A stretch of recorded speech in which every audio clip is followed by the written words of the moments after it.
మీకు తెలుసా, ఈ విగ్రహం లోపల ఉండే బ్రహ్మ పదార్థంలో శ్రీకృష్ణుడి గుండె ఉందని, అందుకే దాన్ని ఎవరికీ కనబడకుండా జాగ్రత్త పడతారు అని.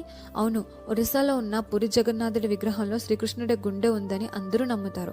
జర అనే వేటగాడు శ్రీకృష్ణుడిని బాణంతో కొట్టిన తర్వాత శ్రీకృష్ణ అవతార అనంతరం అర్జునుడు అంత్యక్రియలు నిర్వహించారు. అయితే శరీరం అంతా కాలిపోయినప్పటికీ గుండెకి మాత్రం ఏం కాలేదంట. అప్పుడు ఆ గుండెని ఒక పెట్టెలో ఉంచి సముద్రంలో వదిలేశారు. అది పూరి తినానికి కొట్టుకొస్తే అప్పటి రాజు దాన్ని జగన్నాథుడి విగ్రహంలో పెట్టారు. అయితే ఇప్పుడు దాన్నే మనం బ్రహ్మ పదార్థం అంటున్నాం.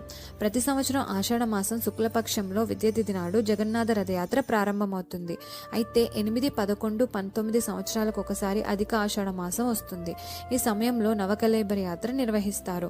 రథయాత్ర అయిపోయిన తర్వాత జగన్నాథుడి పాత విగ్రహాల స్థానంలో కొత్త విగ్రహాలు ఉంచి అందులో ఉండే బ్రహ్మ పదార్థాన్ని కొత్త విగ్రహాల్లోకి మారుస్తారు. కొత్త విగ్రహాలను ప్రతిష్ఠించడానికి ముందు నలుగురు పెద్దలు ఆలయం లోపలికి వెళ్తారు.